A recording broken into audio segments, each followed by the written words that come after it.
Shalom adik-adik dan salam cool kids. Suka baca Alkitab, suka memuji, suka berdoa. Kolose 3 ayat 23.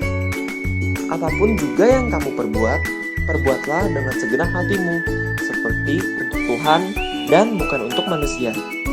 So, kita kembali mempersiapkan hati kita untuk beribadah kepada Tuhan Yesus. Jangan lupa Alkitabnya ya. Selamat beribadah.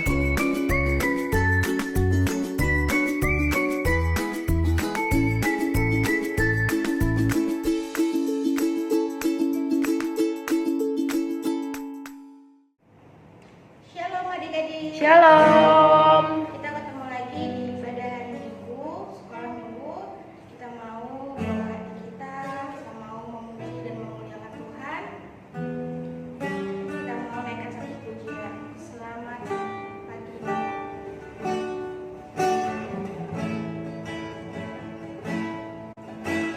Selamat pagi Bapa, selamat pagi Yesus, selamat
Shalom adik-adik. Sekarang kita akan mendengarkan firman Tuhan. Jadi duduk yang manis, buatlah diri adik-adik nyaman dan kita mulai belajar firman Tuhannya. Adik-adik, hari ini ada yang beda. Kakak bawain firman Tuhannya di outdoor. Biasanya kakak bawain firman Tuhan di indoor. Nah adik-adik, hari ini kakak akan mengajak kalian untuk belajar menanam seperti yang biasa dilakukan oleh bapak dan ibu petani. Untuk memulainya, kakak punya sesuatu nih. Ada yang tahu apa yang kakak bawa ini? Nah, benar adik-adik. Ada yang pernah makan buah ini? Ya, ini adalah buah mangga. Kalau kita kupas mangga, di dalamnya ada apanya? Ada bijinya. Begitu juga dengan buah tomat. Dengan buah jeruknya ada dua ya. Ini jeruk manis, ini jeruk asem. Biasanya kalau adik makan di Pontianak, mereka biasanya pakai jeruk ini. Kakak taunya namanya ini jeruk kunci ya. Ada juga kakak juga bawa cabai. Ya, oke. Nah, adik-adik kita kayak mau masak-masak aja ya. Tapi enggak adik-adik. Kakak bukannya mau ajak adik masak-masak, tapi hari ini kita mau belajar firman Tuhan. Nah, dari semua yang kakak bawa tadi, semuanya itu ada bijinya atau yang kita sebut dengan benih. Nah, supaya benih ini dapat tumbuh, apa yang harus disediakan? Untuk mengetahuinya dengan jelas, mari kita membaca Alkitab kita. Apakah Alkitab juga menceritakan tentang cara bertani? Ternyata ada juga, yaitu cerita Tuhan Yesus tentang apa yang harus disediakan supaya benihnya bisa tumbuh dan menghasilkan buah yang banyak. Yuk, sama-sama kita buka Alkitab kita di dalam Markus 4 ayat 1 sampai 20. Yuk kita baca sama-sama. Yang sudah dapat katakan cool. Cool. Perumpamaan tentang seorang penabur. Pada suatu kali, Yesus mulai pula mengajar di tepi danau. Maka datanglah orang banyak yang sangat besar jumlahnya mengerumuni dia, sehingga ia naik ke sebuah perahu yang sedang berlabuh lalu duduk di situ. Sedangkan semua orang banyak itu di darat, di tepi danau itu. Dan ia mengajarkan banyak hal dalam perumpamaan kepada mereka. Dalam ajarannya itu ia berkata kepada mereka, "Dengarlah, adalah seorang penabur keluar untuk menabur. Pada waktu ia menabur, sebagian benih itu jatuh di pinggir jalan. Lalu datanglah burung dan memakannya sampai habis. Sebagian jatuh di tanah yang berbatu-batu yang tidak banyak tanahnya. Lalu benih itu pun segera tumbuh karena tanahnya tipis. Tetapi sesudah matahari terbit, layulah ia dan menjadi kering karena tidak berakar. Sebagian lagi jatuh di tengah semak duri, lalu makin besarlah semak itu dan menghimpitnya sampai mati, sehingga ia tidak berbuah. Dan sebagian jatuh di tanah yang baik, ia tumbuh dengan suburnya dan berbuah. Hasilnya ada yang 30 kali lipat, ada yang 60 kali lipat, ada yang 100 kali lipat." Dan katanya, "Siapa mempunyai telinga untuk mendengar, hendaklah ia mendengar." Ketika ia sendirian, pengikut-pengikutnya dan ke-12 murid itu menanyakan dia tentang perumpamaan itu.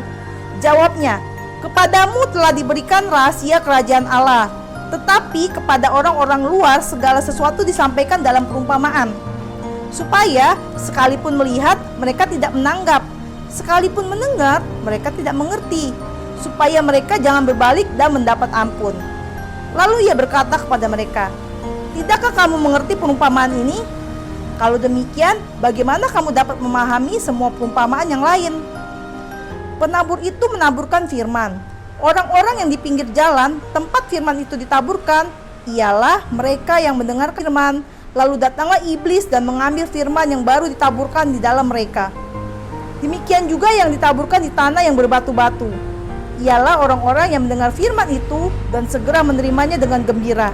Tetapi mereka tidak berakar dan tahan sebentar saja. Apabila kemudian datang penindasan atau penganiayaan karena firman itu, mereka segera murtad. Dan yang lain ialah yang ditaburkan di tengah semak duri. Itulah yang mendengar firman itu. Lalu kekhawatiran dunia ini dan tipu daya kekayaan dan keinginan-keinginan akan hal yang lain masuklah menghimpit firman itu sehingga tidak berbuah. Dan akhirnya yang ditaburkan di tanah yang baik ialah orang yang mendengar dan menyambut firman itu lalu berbuah. Ada yang 30 kali lipat, ada yang 60 kali lipat, dan ada yang 100 kali lipat. Amin. Jadi adik-adik, suatu hari Tuhan Yesus menyampaikan perumpamaan kepada orang banyak. Tuhan Yesus bercerita, ada seorang yang pergi menabur benih di ladangnya. Saat ia menabur, sebagian benih jatuh di pinggir jalan. Benih itu tidak sempat tumbuh, karena sebelum dia tumbuh, datang burung dan memakan benih itu sampai habis. Sebagian benih yang lain jatuh di tanah yang berbatu-batu dan tidak banyak tanahnya. Benih itu tumbuh, namun karena tanahnya tipis atau sedikit, sehingga tidak lama kemudian benih itu layu dan mati. Sebagian benih lagi ada yang jatuh di tengah semak duri yang baik. Saat benih itu mulai tumbuh, semak yang ada di sekitarnya mulai menghimpitnya dan benih itu tidak bisa menjadi besar, malah menjadi layu dan akhirnya mati juga. Dan ada benih yang lain yang jatuh di tanah yang baik, tanah yang subur dan bersih dari batu-batu maupun semak berduri. Benih itu kemudian tumbuh semakin besar dan berbuah banyak. Ada yang 30 kali lipat, 60 kali lipat, dan ada yang 100 kali lipat. Bagaimana? Dari cerita Tuhan Yesus ini, adik-adik bisa belajar cara menanam yang benar kan? Yaitu di tanah yang baik, yang subur, yang bersih dari batu-batu maupun semak berduri. Sebelum kita lanjutkan menanam, mari kita dengar juga apa yang Tuhan Yesus masukkan dengan cerita ini. Tuhan Yesus berkata nih, benih itu adalah firman Tuhan yang disampaikan kepada setiap orang, termasuk kita anak-anaknya. Dan tanah itu adalah hati kita. Ada anak-anak yang ketika firman Tuhan disampaikan, ia tidak mau mendengarkan. Ia lebih sibuk bermain dan melakukan hal yang lain, sehingga sama sekali tidak mendengarkannya. Firman itu hilang begitu saja, seperti benih yang jatuh di pinggir jalan dan dimakan oleh burung. Ada juga anak yang mendengarkannya, namun ia segera melupakannya. Ia tidak mendengarkan dengan baik karena dalam pikirannya penuh dengan hal lain.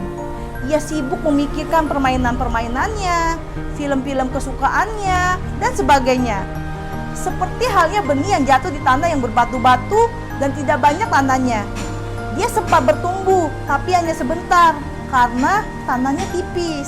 Ada juga anak yang mendengarkannya dengan baik. Ia mulai mengerti, tetapi ketika pulang, ia tidak melakukan seperti yang diajarkan dalam firman Tuhan. Misalnya, ketika ada teman mengajaknya mencuri, ia memilih untuk mengikuti temannya mencuri. Ada teman yang ajak dia merokok, dia ikut merokok, walaupun ia tahu itu berdosa. Hal itu seperti benih yang jatuh di semak berduri, yang tidak bisa bertumbuh dengan baik dan tidak bisa berbuah karena terhimpit oleh semak duri. Nah, yang sesuai dengan kehendak Tuhan adalah anak-anak yang menyiapkan hati dan juga perhatiannya untuk mendengarkan firman Tuhan, kemudian melakukannya dalam kehidupan sehari-hari. Hal itu seperti benih yang jatuh di tanah yang subur, yang telah dibersihkan dari segala hal yang buruk dan mengganggu. Misalnya, firman Tuhan minggu kemarin mengajarkan untuk rajin menabung, rajin bantu orang tua, rajin baca Alkitab, rajin ayat hafalan, dan lain sebagainya.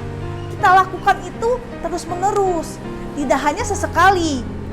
Kalau kita melakukannya terus-menerus, itu tandanya kita sudah mendengarkan firman Tuhan dengan baik, mengerti, mengingat, dan melakukannya. Sehingga segala sesuatu yang baik yang kita kerjakan akan Tuhan jadikan berhasil. Mungkin ada yang dalam hatinya bilang gini, kalau aku menabung dari kecil emangnya gunanya buat apa kak? Aku kan gak butuh uang saat ini. Papa mamaku udah kasih aku uang, ya aku pakai aja. Adik-adik, waktu kakak masih kecil, kakak suka menabung. Dan sampai kakak kerja, kakak masih suka menabung. Dan manfaatnya sangat dirasakan di situasi saat ini. Hampir semua sektor pekerjaan terkena dampak dari pandemi ini kan, termasuk tempat di mana kakak bekerja. Mulai dari dipotong gajinya 20%, lalu dipotong lagi 30%. Nah, otomatis pendapatan kakak tiap bulan berkurang dong, karena kan pertama dipotong 20%, lalu 30%. Nah, di saat itulah manfaat dari menabung itu kakak rasakan. Ketika ada kebutuhan yang sangat mendesak, uang tabungan itu bisa kakak pakai. Jadi kakak nggak perlu pinjam ke sana ke sini, karena kakak punya tabungan. Contoh lain misalnya, saat adik-adik sudah besar dan adik-adik mau mencari pekerjaan, tetapi setiap kirim surat lamaran dan ada panggilan untuk interview atau wawancara, tempat di mana adik-adik melamar pekerjaan hanya menerima pegawai yang non-Kristen. Adik-adik sudah coba berkali-kali tetap sama, dan adik-adik hampir putus asa. Lalu adik-adik teringat akan firman Tuhan dalam Yohanes 14 ayat 6 yang bunyinya gini. Kata Yesus kepadanya, "Akulah jalan dan kebenaran dan hidup. Tidak ada seorang pun yang datang kepada Bapa kalau tidak melalui aku." Nah, di saat itulah firman yang ditaburkan itu berbuah. Adik-adik dikuatkan dengan ayat tersebut yang pernah jadi ayat hafalan di sekolah minggu. Dan adik-adik tetap bertahan dengan iman adik-adik kepada Tuhan Yesus. Adik-adik terus berdoa dan berserah hanya kepada Tuhan Yesus. Pasti Tuhan Yesus berikan pekerjaan yang terbaik buat adik-adik tepat pada waktunya. Jika adik-adik sudah berbuat seperti yang kakak bilang tadi, berarti adik-adik sudah menjadi pelaku firman. Begitu juga kalau mencari pasangan hidup, pilihlah yang seiman dengan adik-adik. Jangan sampai karena adik-adik suka banget sama seseorang, lalu iman kamu menjadi goyah. Kalau dari awal sudah tabur beda iman, kakak kasih saran berteman aja ya. Karena kalau menikah di agama Kristen itu hanya boleh 1 kali aja. Dan ingat firman Tuhan ini adik-adik, kalau terang itu tidak bisa bersatu dengan gelap. Nah, yang sudah mulai kagum-kagum sama seseorang nih, mungkin anak kelas tunas yang udah agak besar ya, ingat firman Tuhan ini ya. So, yuk kita jadi anak-anak Tuhan yang tidak saja mendengarkan firman Tuhan, tetapi mau melakukan firman juga. Oke? Nah, supaya adik-adik tetap ingat dan menjadi seperti benih yang jatuh di tempat yang baik, yang subur itu, selain ayat hafalan yang diambil dari Matius 13 ayat 16. Nah, aktivitasnya yuk kita mau tanam benih di tanah yang baik, tanah yang subur. Kalau di rumah adik-adik tidak ada halamannya, adik-adik tidak usah khawatir. Adik-adik bisa pakai pot kayak gini ya, atau wadah yang lain. Bisa kaleng biskuit yang sudah dibolongin bawahnya, atau wadah yang lain. Lalu adik-adik tanam benih apa aja. Bisa cabai, bisa jeruk, bisa tomat, atau juga bisa mangga. Nah, kalau sudah tumbuh kira-kira sebulan atau 2 bulan yang akan datang, adik-adik bisa foto lalu kirim ke kakak koordinatornya masing-masing. Jadi setelah firman Tuhan ini, adik-adik langsung tanam. Jadi ketika sebulan atau 2 bulan tanamnya udah subur. Nah, kayak contohnya kayak gini nih. Mungkin tadi adik tanya-tanya ya, itu apa sih kak ada di samping buah-buahan yang kakak bawa? Kirain mau masak-masak. Ini adalah pohon yang kakak tanam. Ini adalah pohon cabai. Nah, kalau kita rajin nih, lama-lama pohon cabai ini akan besar, tinggi dan akhirnya berbuah. Ya, oke adik-adik. Sebelum kita tutup firman Tuhan kita hari ini, yuk kita sama-sama baca ayat hafalan dari Matius 13 ayat 16. Tetapi berbahagialah matamu karena melihat dan telingamu karena mendengar. Yang sudah hafal ayat hafalannya, langsung aja kirim voice note atau video ke kakak koordinatornya masing-masing. Paling lambat hari Kamis sebelum jam 6 sore. Sekarang yuk kita berdoa. Tuhan Yesus yang baik, terima kasih untuk firman-Mu hari ini. Hari ini kami belajar dari perumpamaan tentang seorang penabur. Biarlah Bapa, firman Tuhan yang ditaburkan hari ini boleh tumbuh di dalam hati kami, yaitu tanah yang subur, Sehingga Bapa, benih firman-Mu Tuhan hari ini tidak berlalu dengan sia-sia, tapi benih itu Tuhan dapat bertumbuh dan berbuah lebat, bahkan ada yang 30, 60, dan 100 kali lipat. Bapa, ajar kami menjadi anak-anak Tuhan yang baik dengan tidak saja mendengarkan firman Tuhan, tapi kami mau melakukannya dalam kehidupan kami sehari-hari. Berkati bangsa Indonesia, berkati kedua orang tua kami, berkati keluarga kami, berkati gereja kami, berkati kakak dan adik kami Tuhan. Terima kasih Bapak, berkati juga Bapak jikalau sekolah minggu akan rencananya akan mengadakan Natal di bulan Desember. Biarlah Tuhan saja yang memberkati segala sesuatunya. Terima kasih Bapak, terima kasih Tuhan Yesus. Hanya di dalam nama-Mu kami berdoa dan mengucap syukur. Haleluya. Amin. Happy Sunday adik-adik dan God bless you. Bye-bye. Nah, adik-adik, kalau kita tanam buah, jadi contohnya seperti ini nih. Ini adalah pohon jambu, ini adalah pohon mangga. Selain pohon buah-buahan, di rumah kakak juga ada yang namanya kemangi. Siapa yang tahu nih? Kalau makan pepes biasanya ada daun kemangi nih.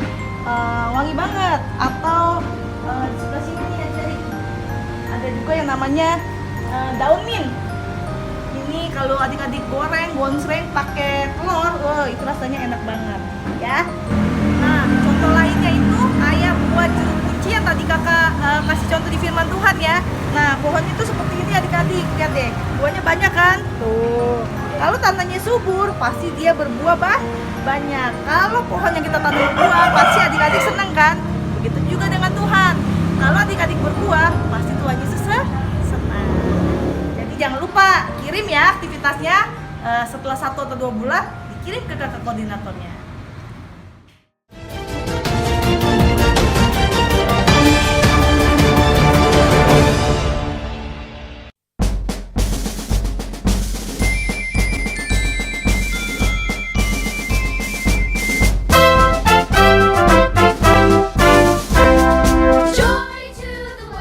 Shalom adik-adik, papa dan mama sekalian.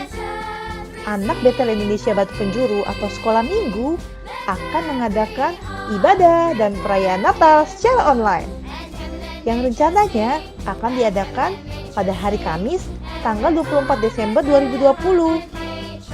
Adapun dana yang kami butuhkan adalah sebesar 6 juta rupiah.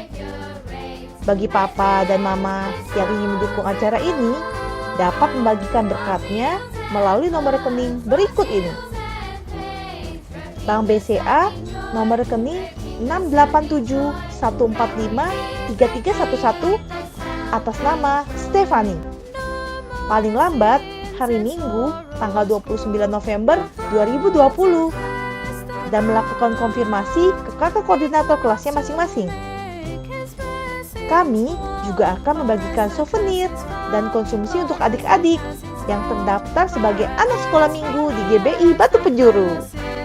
Souvenir dan konsumsi ini dapat diambil di Ruko Pondok Gede Plaza, Blok G nomor 28 pada hari Minggu tanggal 6, 13, dan 20 Desember 2020. Caranya adalah dengan mengisi formulir di Google Form berikut ini. Atau bisa juga dengan scan QR Code berikut ini.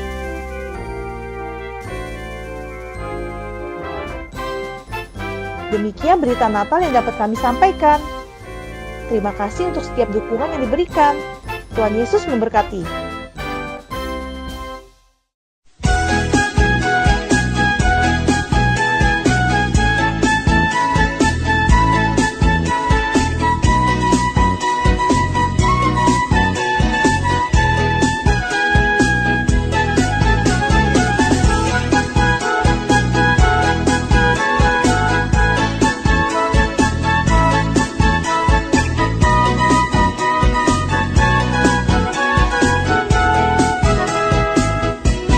Yesus kekasih jiwaku, sungguh ku percaya padamu. Karena kasih-Mu padaku, Kau tebus dosaku.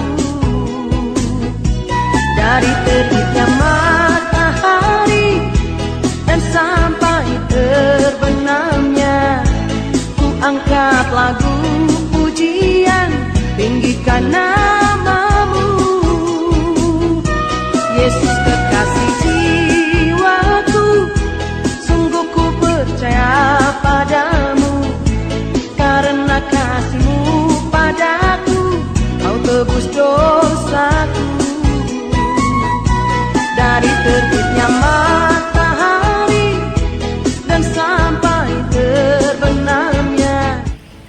Yakobus 1 ayat 22, tetapi hendaklah kamu menjadi pelaku firman dan bukan hanya pendengar saja, sebab jika tidak demikian kamu menipu diri sendiri.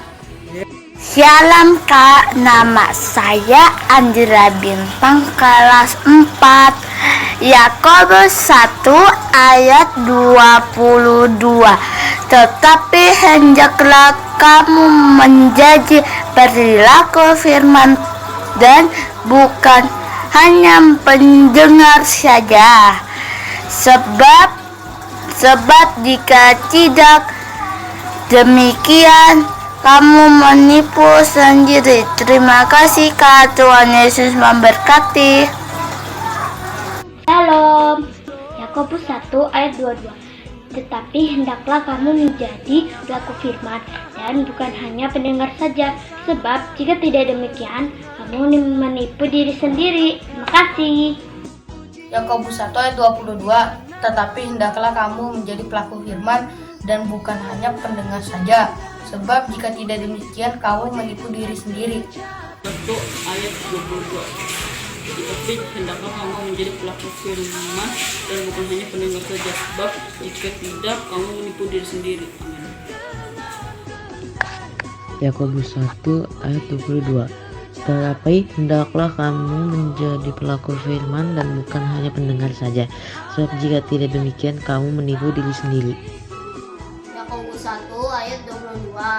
Tetapi hendaklah kamu menjadi pelaku firman dan bukan hanya pendengar saja, sebab jika tidak demikian kamu menipu diri sendiri. Yakobus 1 ayat 22. Tetapi hendaklah kamu menjadi pelaku firman dan bukan hanya pendengar saja, sebab jika tidak demikian kamu menipu diri sendiri. Terima kasih, Tuhan Yesus memberkati. Yakobus 1 ayat 22. Tetapi hendaklah kamu menjadi pelaku firman dan bukan hanya pendengar saja, sebab jika tidak demikian kamu menipu diri sendiri. Shalom. Yakobus 1 ayat 22.